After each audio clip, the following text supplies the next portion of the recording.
민주당에서는 아무래도 그 이재명 후보가 유력하죠. 민주당에서. 그건 변수가 생겨 있다고 보죠.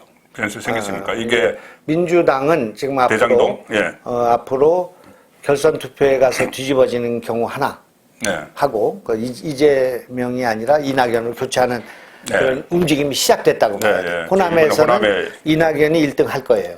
지금 내가 볼 때는 격차로 확 줄이면은 결선 투표 갈 수가 있죠. 이제 그렇게 되는 거 하나.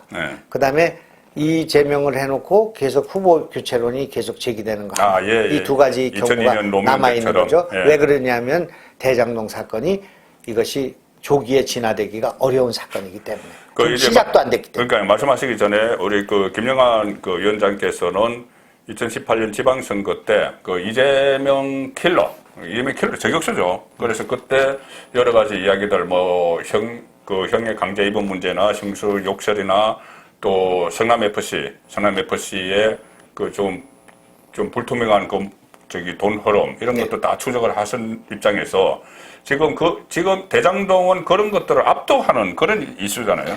대장동. 지금 이거 국민들이 잘 모르고 있는데 우리나라 정치인 가운데 대장동 사건에 대해서 제일 먼저 문제를 제기해서 이 대장동 사건이 대법원까지 간 거예요. 모르시죠? 대장동 사건이 이 경찰과 검찰이 3개를 기소를 했는데 우리가 한 10개를 지금 주장해서 배우 스캔들 문제부터 시작해서 했지 않습니까? 그런데 검사 사칭을 해놓고 아니라고 얘기한 거 이게 거짓말, 똑부러진 거짓말이에요. 그래서 이것이 기소가 됐고요. 대장동에서 5천억을 지금 시민한테 돌려준 자기의 최대 업적이라고 얘기를 했는데 이것이 뻥이다. 이렇게 주장을 해서 이게 선거법 그때 선거법의 3가지 중에 하나예요. 그렇죠. 대장동이라는 게 이 대법원의 그 1심, 2심, 3심에 다 올라간 거예요. 그 다음에 3번째가 정신병원 입원 문제예요. 근데 1심에서 요 2개가 무죄가 되고 요거 하나만 1심에서 요것도 무죄였다가 2심에서 요것이 선거법 유죄가 돼서 대법원 올라가서 권순일에 의해서 이것이 무죄가 된 거예요. 캐스트 보트를 권순일에 해서 무죄가 됐고 그 다음에 시행사에 들어가서 연봉 2억을 받았고 뭐 이 과정이 있었는데. 그렇죠. 이제 그러니까 지금 일어나고 있는 일은 김영환의 밑그림 위에서 움직이는 거지 이게 벗어난 건 없어. 그런데 이번에 이거 딱 걸린 건가요, 이재명이? 그렇죠. 대장동 사건은 이제 워낙 이게 교묘하고 워낙 복잡하기 때문에 이것이 문을 열고 가기가 어려웠어요. 10분 토론 안에서 그 대장동 사건은 문제를 제기할 수가 없었고 제가 이해가 그때는 부족했어요. 대장동 사건의 문고리만 갖고 얘기를 한 거예요. 그 5천억이라는데 네가 5천억이 뭐냐. 거기서 3,500억 정도는 거기 길 닦고 공원 만들고 터널 낸 돈인데 그게 어떻게 그 성남 시민회에서 준 거냐. 그 입주민들을 위한 그 당연한 인프라를 깐 거지. 그러니까 그 과장이다. 허위사실이다. 이거였는데요. 이번에 문제가 된 것은 대장동을 헐값으로 사고 완전 헐값으로 산 거예요. 600만 원씩 가는 땅을 300만 원에 산 거예요. 어떻게 샀느냐. 거기에다가 성남 도시개발공사라는 그 공영을 만들어가지고 공영이기 때문에 이것을 법으로 수용을 했단 말이에요. 강제 수용을 해서 이것을 30만 원씩 300만 원씩 싸게 사면 그게 30만 평이니까 9천억이 남는 거예요.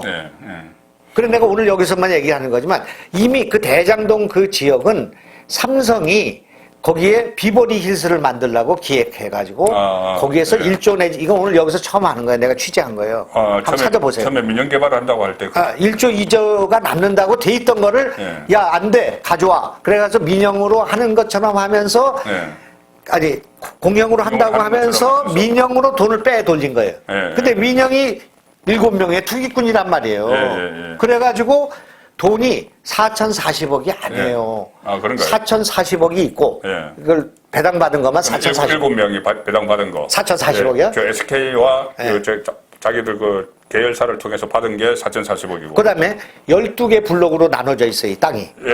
그 12개 블록 중에 5개를 수유 계약으로 받았어요, 이자들이. 화천대유와 그 다음에 그 자회사인 천하동인이 천하동인 5개 블록을 받아가지고 3천억을 주고 남기고 팔았단 말이에요. 그게 또 다른 그런가요? 그래서 7,040억이요. 거기다가 이 아파트 단지에 분양하는 것 가운데 몇몇 동은 분양을 이분들이 수의 계약으로 할 수 있도록 권한을 받았단 말이야. 그래가지고 이거 옛날 파크뷰 사건 알죠? 거기 그 누가 분양받은지 얼마에 분양받는지 보면 이제 쫙 또 나올 거예요. 무슨 얘기인지 아시겠죠? 그래서 지금 그 분양받은 사람들이 또 누구냐? 아니 고문 변호사가 지금 계속 나오잖아 지금. 그러잖아요. 그냥 필요한 사람을 좌우를 맞추고 뭐 진보와 보수를 맞추고 뭐 특검 맞추고 검찰 맞추고 사법부 맞춰서 사법부 바리케이트가 내가 오늘 지금 표현한 거지만 이재용이나 정몽구보다도 더 많이 갖다 세워놨단 말이야. 17명의 그 회사가 얼마나 죄가 많길래 아니 검찰총장 세웠지, 그렇죠. 그다음에 대법원 판사 세웠지, 수원지검장 갖다가 세웠지, 요번에 그 특검장 세웠지, 또 오늘 보니까 무슨 박근혜 그 했던 그 변호사도 또 나왔지, 이경재인가요? 원유철 그 갖다 집어넣어놨지. 이게 뭐 완전히 베리케이트를 초롱성으로 쳐놓고 지금 뭐를 하려고 한 거예요? 뭐를 지키려고 한 거냔 말이에요. 이런 문제가 생겨 있다 그런 얘기. 그러니까 이런 것이 헐값으로 산 게 하나. 그다음에 이 설값을 요로 빼돌리려고 하니까 이 97% 있잖아요. 지분이 97%가 누구 거냐면 50%는 저기 거예요. 성남도시개발공사가 50%고 43%는 은행 거야. 은행 투자 뭐 이런 것 등등 43%야. 요 얘들은 돈 못 가지고 가게 하려고 캡을 씌워놨어. 상한 캡. 그래서 1822억밖에 못 갖게 계약서에 썼단 말이에요. 그게 우선주야 그래. 그래서 1822억 빼놓고 나머지는 요놈 다 가져갔단 말이야. 이거를 누가 했느냐? 그게 바로 지금 도망간 그 양반이 한 거예요. 그 유동규인가요? 네, 유동규라는 분이 동네의 조합장이야. 원래 동네 조합장이었죠. 그리고 성악을 전공했대 요번에 보니까. 근데 그분이 이제 이재명의 후원자가 돼서 운동을 하다가 여기 도시개발공사의 기획본부장이 됐어요. 그러니까 실제로는 사장이에요. 그지? 사장이 공석이니까. 그렇게 해가지고 이거를 이 머리를 싼 거야. 이 민영으로 민영으로만 하면은 이걸 수용을 하기가 땅 알박기 이걸 안 돼. 그런데 이걸 공영으로 만들어서 50%의 주식 한 장 해가지고 이걸 밀고 갔어요. 그리고 민영을 갖다 붙여야만 분양가 상한제를 빠져나갈 수가 있단 말이에요. 요거를 딱 쌓아서 설계를 한 거예요. 프레임을 만든 거예요. 그래가지고 이걸 진행을 해서 한쪽에서는 분양가 상한제를 빠져나가고 한쪽에서는 땅을 헐값으로 사고 인사권은 성남시가 갖고 있고 그런데 이 지역이 비버리 힐스 지역이란 말이야. 그러니까 이거는 분양에 문제가 없어요. 그래서 아까 얘기한 그 땅 팔아먹은 데 있잖아요. 5블록. 거기에는 85제곱미터짜리 아파트를 졌어. 30평 정도 좀 되는 것 같아요. 그러니까 졌는데 그게 얼마의 분양률이 얼마였냐면 182대 1이야. 그러니까 돈을 벌었을 거 아니에요. 그래가지고 이 지금 공영을 빙자한 민영. 돈은 민영이 빼가고 민영인데 민영 가운데 성남 시민이 아니고 이거 7명의 투기꾼이란 말이에요. 그 다음에 여기다. 왜 이런 걸 짰느냐 이거. 아무 상관없이 유동규가 왜 이걸 짰느냐 이거. 왜 이거 이해 상관도 없이 우리 이재명 지사는 10원도 안 가져갔는데 이걸 짰겠냐 이거예요. 여기에 국민들이 아무도 이해를 할 수가 없고 동의를 할 수가 없다 그런 얘기야. 그럼 이번 선거에 후보가 되면 선거가 해보나 마나에 이것만 따지다가 지금 국민들이 이걸 여기 문제가 있다고 생각하는 사람은 윤석열 찍고 문제가 없다고 생각하면 저기 찍는 거예요. 그럼 7명의 투기꾼들에게 표를 줄 것인가 아니면 성남 시민들이 이게 정말 억울하게 됐다. 지금 이제 소송을 제기하고 있잖아요. 이제 이런 문제 생기는데 오늘 여기서만 또 얘기해요. 여기서만 또 얘기인데 이건 여기만 했겠냐 이거예요. 이 기자들이 제 말씀을 듣고 취재를 하면 특종이에요. 그래서 지금 인터넷상에서 얘기가 되는 건 위례 신도시. 거기에 성남 부분이 있었다. 이것들은 그걸 어떻게 했는가? 또 평택에 지금 뭐 지행이 되고 있는 데가 있어요. 거기가 어떻게 됐는가? 평택에 이 화천동인이 뭔가? 거기 사는 이런 것들을 따져보면 되잖아요. 그래서 이런 일들이 벌어져 있기 때문에 이 일은 이제 돌이킬 수가 없다. 그런데 지금 말씀하신 거 보니까 새로운 의혹이 지금부터 계속 고구마 줄기처럼 막 나올 것 같은데 지금 겨우 시작 단계인데 그런데 이게 대선에 영향을 미치려면은 물론 유동규 게이트나 김만배 게이트가 이재명 게이트가 돼야 되는 거잖아요. 지금은 그 이재명 후보가 당시 성남시장으로서 인허가권을 가지고 있었기 때문에 거기에서 연결이 됐을 거다. 이 정도 지금 의혹만 있는데 직접 이재명이 여기에 어떤 관여를 했다든가 그런 게 지금 현실적으로 나온 건 없잖아요. 아주 많이 나와 있죠. 많이 나와 있죠. 어떤 부분? 이게 이제 제가 그 형의 정신병원 문제가 거론됐잖아요. 네. 거론됐을 때 경찰 검찰들이 이제 제가 문제를 제기하니까 네. 우선 보건소장 불러서 설명한 거예요. 네. 들은 거예요. 네. 그다음에 공무원들이 10명이 이재명 형님이 정신병원 해야 된다고 썼거든. 네. 근데 공무원들이 그걸 쓸 이유가 없잖아요. 그러니까 이걸 어떻게 썼냐를 또 조사한 거예요. 그다음에 성남 그 차병원과 뭐 무슨 이 서울대병원 이 의사들이 이 사람은 좀 정신병원 이거 썼잖아. 그러니까 왜 썼는가 조사한 거예요. 그러다 보니까 진술이 나온 거예요. 아, 예. 리오에 가 있는 예. 시장이 보건소장한테 너 뭐 이렇게 한 얘기들이 다 있는 거 나온 거예요. 예. 그래서 이것이 그러고 나중에 보니까 우리도 모르고 그 가족도 몰랐어요. 앰뷸런스를 타고 중부경찰서에 있는 이 사람을 잡으러 간 거예요. 예, 정신병원 예, 늘러. 예, 그게 공수장에 나온 거예요. 예. 우리 그런 일이 진행되는 건 막 해서 막 욕설 그 정수 욕설 그 비디오에 나오고 했잖아요. 그런데 본인들도 가족들도 몰라서 거기 잡으러 온 거는. 예, 예. 그 올라왔는데 보니까 거기 형수가 같이 있는 거야. 그러니까 안 되겠으니까 돌아간 거예요. 예. 그래서 미수가 된 거예요. 이런 일이 있었는데 요번에는 보니까 진술이 그냥 술술술 나와버리는 거예요, 지금. 아, 그 관련자들 진술이요. 진술이. 네. 그래서 봐요. 유동규하고 이재명 시장은 한 묶음이잖아요. 그건 무슨 뭐 서로 관계가 예, 있었느니 예, 뭐 보고를 안 했느니 뭐 이렇게 예. 할 수 있는 사안이 아니잖아요. 캠프에 있었느니 없었느니 뭐 그런 얘기. 그렇지. 인허가가 그 도장을 찍었고 다 그렇게 예, 되니까 유동규하고 이분은 이 설계를 다 그 유동규, 확정짓고 이재명은, 예, 예. 같은 거니까 유동규까지만 밝히면 되는 거예요. 예, 예. 파이프라인이 다 연결되니까 한 밧줄이란 말이야. 아, 그런데 유동규가 딱 잡혔다 그런 얘기요. 예. 어떻게 잡혔냐?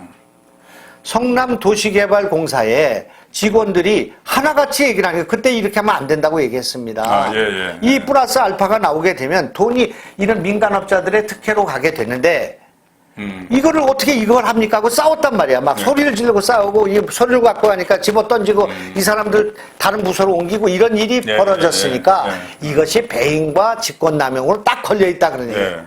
예. 예? 그리고 그런 사람이 수도 없어 지금. 예. 이미 그렇게 만약에 진술을 안 하면 도시개발공사에 있는 사람들은 공범이 되는 거예요. 예, 예. 그렇지 않겠습니까? 그리고 시가 뭐를 잘라달라는 게 안 줘. 지금 내가 이런 상황이 됐는데도 뭐가 안 나왔냐면요. 주주협약서라는 게 안 나왔어. 주주협약서가. 아, 예, 예. 어? 내가 오늘 그 페이스북에 썼어요. 그거 취재하시면 네, 특종이야. 주주협약서가 안 나와. 주주협약서로 뭐라 했냐. 93% 그러니까 50%의 성남 개발 주식회사와 도시개발공사와 43%의 은행 채권이 있잖아. 회사 있잖아. 생명보험. 이 43%, 93%가 꼭지를 세워놨단 말이야. 이걸 캡이라고 그래. 상한 캡을 세워서 너희들은 돈을 이거 이상 못 가져간다. 1820억밖에 못 가져간다고 세워놨단 말이야. 그리고 나머지는 이걸 뺏어 준 거란 말이야. 그러니까 이 캡을 찾아야 돼. 뭐라고 쓰고 했는지. 그래서 은행은 그 금리, 어느 정도 금리밖에 안 준다. 이렇게 했고, 성남 거기에는 180, 22억 뭐 그걸로 캡을 씌워놨단 말이야. 그 캡을 찾아야 돼, 지금. 그건 가져오라면 가져올 수 있는 거야. 국회에서 지금 거기다 요청했나 봐요. 그거 가져와라. 예, 예. 그러니까 국회 그거 은행이나 증권사는 못 준다고 그러지. 정부 무슨 법에 의해서. 예, 예. 이제 그러니까 그것이 이제 성남도시개발공사는 안 줄 수가 없어. 이제 그게 국감장에 터져 나오게 돼 있어요. 그렇지 않겠어요? 예. 그러면 거기에 왜 그 캡을 씌웠지? 그러면 그 캡을 돌아서 돈이 어디로 가지? 이거 7명한테 가는데 이 사람들이 톡 끼기 시작했어 지금. 이 유동규가 전화를 끊고 잠적이야. 그 다음에 남욱이라는 그 중요한 인물이 있어요. 그 양반이 네, 남욱. 이 내용을 잘 알아서 남욱과 미국으로 출국해버렸다면서요. 남욱과 유동규가 이것의 설계자인데 네. 이분이 샌디아고로 갔어. 네. 그 부인이 무슨 기자인가 봐. 예, 기자인데 예. 며칠 전에 사표 내고 그걸로 가버린 예, 거예요. 예. 그러니까 이거는 완전히 지금 도피라고 봐야 되잖아요, 지금. 네. 왜 잘못이 있는데 왜 이렇게 변호사 많이 세워놓고 도피를 하냐, 그런 얘기. 네, 네, 네. 그러니까 이미 이거는 국민들이 볼 때 이건 아니다. 이건 문제가 있다.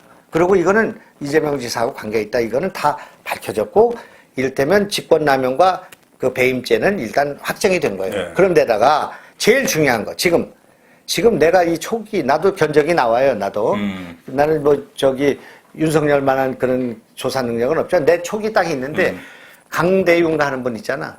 수원지검 검사장.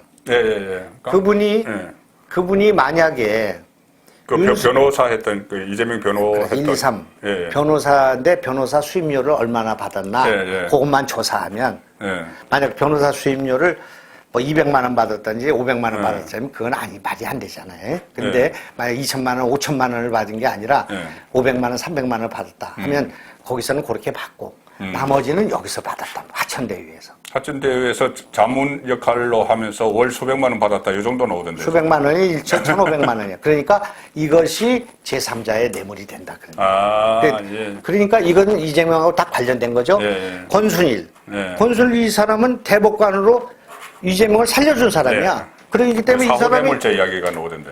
이 사람은 딱 걸렸어요. 어떻게 걸렸냐? 이분은 연세대학교 교수를 하고 있어 지금 변호사 등록을 안 했어. 안 했죠. 그러니까 그런 상태에서 화천대유에 얘기를 하는데 이상문이라는 대표가 언론에 인터뷰를 하면 할수록 얘들 걸려드는 거예요. 해서 아무 문제도 없는 것처럼 했어요. 근데 거기에 뭐가 나오냐? 권순일 대법관께서 회사에 자주 모든 문제를 해결해주고 우리 직원들이 다 알고 있다 이렇게 진술했어요. 그러면 그 사람 변호사도 아닌 사람이 일을 했으면 변호사법 위반. 근데 권순일은 인터뷰를 해서 나는 거기 4번인가 3번인가 전화한 것밖에 없고 화천대유가 어떤 회사인지도 모르고 아무 일도 안 했다. 그렇게 이야기했죠. 그래서 무슨 뭐 송전탑 뭐 이런 얘기 막 나왔잖아요. 그러면 어떻게 되는 거냐? 일도 안 하고 한 달에 1,500만 원씩 받아 처먹은 거예요. 그런데 재판 무죄로 해놓고 여기 가서 본부하는 거예요. 그러니까 사후뇌물죄 사후뇌물죄가 되는 거예요. 재판 거래가 되는 거예요. 재판 거래죠. 그러니까 벌써 이미 얼개가 다 짜져 있는 거예요. 그런데다가 FIU라는 거 있잖아요. 금융정보분석원. 거기에 이제 지난번에 법을 고쳐서 현금 2천만 원 이상 가면 다 체크하게 돼 있단 말이에요. 근데 480몇 억이 막 왔다. 김만배. 현금 찾아가지고 막 그렇게 했어요. 그래서 나는 그 돈을 찾아서 키 파트너스인가 뭐 있어. SK의 그 최누구 여자 그 태원의 동생 거기에서 돈 빌렸잖아요. 300억 빌린 거 그거 갚았나 보다 했어. 근데 지금 오늘 이 순간에 언론을 보면 그 돈을 안 갚았다는 거지. 그럼 그 480억이 지금 어디 갔냐 이게. 그러니까 이런 것들에 대해서 이게 문제가 있으니까 조사하라고 5개월 전에 FIU가 이것이 지금 문제가 있다고 했는데 경찰이 이것을 갖고 있었던 거예요. 그리고 누구하고 상의했고 뭐 때문에 못했는지 5개월 이거 밝혀야 돼. 이건 경찰의 은폐 의혹이에요. 그렇잖아요? 5개월 동안 묵는 거예요. 그래서 결국 길길 돌아가지고 어디 갔냐? 용산경찰서 간 거예요.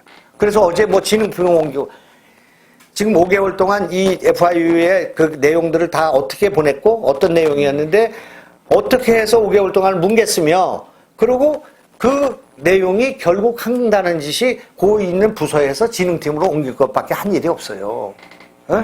이게 경찰이 지금 이 집권여당과 관련해서 이런 유력 대선 후보와 관련된다고 생각한 이 조사를 5개월 동안 뭉갠 사건이에요. 이것도 보기에 따른 국정문란이란 말이에요. 이런 게 나와 있는데 이걸 어떻게 덮느냐 이게. 제 말씀을 들으니까 좀 이해가 되십니까? 그러니까 얽히고 설킨 이 얼개들이 쫙 그러니까는 이재명을 중심으로 놓고 보면은 여기 유동규, 김만배 또 뭐 권순일 이렇게 쫙쫙 이렇게 그 중심을 놓고 보면은 어쨌든 이 몸통이 이재명이라고 볼 수가 있는 거네요. 뭐 두말할 나이도 없고. 알겠습니다. 제 보면은 지금 이재명 후보는 지금 그 호남 경선 앞두고 또 마지막 경선 막바지인데 상당히 어떤 결정적인 그 코너에 몰려 있는 것 같고 그리고 코너에 몰려 있는 모든 허점들을 우리 김영한 윤석열 캠프의 지략가 김영한 위원장께서 지금 딱 그 전에 그런 이야기를 하셨거든요. 저 이재명과 관련된 것은 내가 밥상을 다 차릴 수 있다 했는데 그때는 이 대장동까지 나오지 않았는데 자 대장동이라는 것이 또 새로 불거져서 자 김영한 위원장에게 딱 걸린 것 같은 자 그런 느낌입니다. 하나 이제 이번에 이 사건을 통해서 제가 느낀 거는 지난번에 그 형님 정신병원 입원 네, 때 예. 그 돌아가신 분의 정신병원 입원 문제를 제가 거론했잖아요. 아, 예. 그래서 이게 지금 세상을 떠난 분의 그런 원한이라고 할까 그런 한이 나한테 이렇게 들어와 있구나 하는 생각을 가질 때가 많았어요. 아, 그래요? 그랬는데 요번에 내가 한 건데 이 대장동 사건이 엄청나게 중요한 사건이고 나라를 흔들 만한 사건이고 이재명 지사의 그 앞으로 명운이 걸려 있는 사건이라는 것을 누가 증언했냐? 누가 제기를 했냐? 처음에. 네. 이게 이재선 회계사예요. 아, 형. 그래서 아, 예. 내가 어제 그 토론을 하다 보니까 김사랑이라는 사람이 예. 걔한테 그 자료를 준 거예요. 예. 이것이 그때 이제 당신이 죽을 거라고 생각도 안 했을 텐데 죽고 그 카톡에 남겨 있는 문자를 보니까 이재선이라는 분이 그때 그걸 예견했어요. 그 처음이 이재명 지사가 시장되고 난 뒤에 모라토리엄 선포한 게 가짜다. 그거부터 시작된 거거든요. 네. 그래가지고 쭉 가서 이분이 너무 그 하니까 이제 정신병원 이 문제까지 갔고 여기까지 와서 살아났는지 했는데 권순일이 또 연결해서 지금 이 상황은 대법 판결 새로 해야죠. 무효지, 무효. 그래서 이런 문제가 생겨 있는데 이 그때의 그 복선이 지금까지 깔려 있구나. 아, 예. 그게 지금 무슨 돌아가신 분이 지금 현연한 듯한 그런 인상을 내가 받고 있어요. 일종의 뭐 인간본의 뭐 업보로도 이렇게 볼 수 있는 상황입니다. 예, 그래서 이제 이런 건데 내가 이제 이 경기도 민주당 그 지금 원래 떠나서 어떤지 뭐 경선 룰이었던지 모르겠지만 호남 분들이 지금 투표를 안 하고 있는 며칠 동안 투표율이 네, 저조하다 투표를 보면 상당히 조조하다고 하죠. 그분들이 지금 마음이 심란한 거예요. 아, 당선 가능성이 그래도 이재명이 있다고 보고 이제 이낙연 갖고는 어려울 텐데 이런 생각을 하면서도 이걸 찍어야 돼 말아야 돼 하면서 지금 토론 중이야 지금. 그래서 오늘 내일 사이 결론이 나는데 네. 이미 이낙연 쪽으로 기울어서 이낙연이 1등은 할 거예요. 네, 그래서 네, 이제 네. 이게 결선 투표로 가느냐 안 가느냐 하는 문제는 앞으로 여론의 추이를 봐야 되고 만약 되더라도 후보 교체론이 나올 수가 있고 그런 상황이. 그렇게 되면은 그 정권 교체는 좀 더 가까이 다가갔다고 볼 수 있겠네요. 네. 결론적으로. 저는 그 이제 서울시장 선거에 LH 사건이 터지면서 판이 바뀌었잖아요. 아, 예. 그거에 비해서 10배쯤 되는 사건이다. 아, 10배. 그 부동산이 워낙 또 민감한 문제이기 때문에 국민들에게. 알겠습니다. 보셨죠? 우리 유권자들끼리 아무 예고도 없이 지금 한 2,558명이 지금 들어와 계시잖아요. 대단하십니다.